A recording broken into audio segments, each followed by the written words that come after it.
Très heureux de vous accueillir aujourd'hui au sein de la Maison du Sport Français, une nouvelle identité en devenant le groupement des professionnels des sports mécaniques.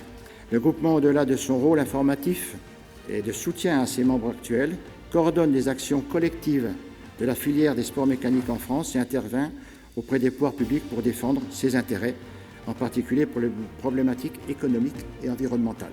Bienvenue au Comité national olympique et sportif pour ce premier colloque national du groupement des professionnels des sports mécaniques.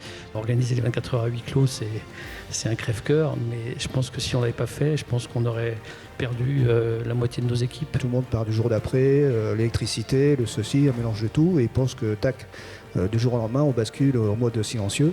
C'est un vrai défi d'arriver à solliciter, à remobiliser tous ces gens qui font vivre l'écosystème des sports mécaniques. Tout ce qu'on craint, c'est qu'elles ne puissent plus organiser sur les années à venir. C'est ça qu'on craint. Et que des épreuves disparaissent. Exactement. L'important pour nous, c'était de créer les conditions qui permettent à nos associations d'organiser.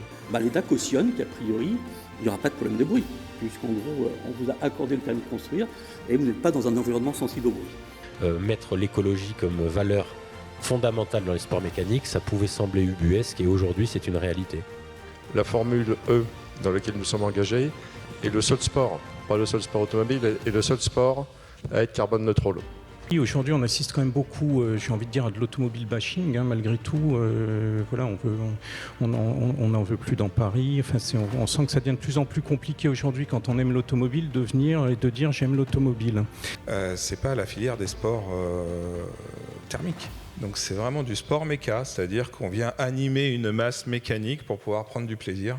Peu importe la propulsion, l'essentiel c'est le plaisir.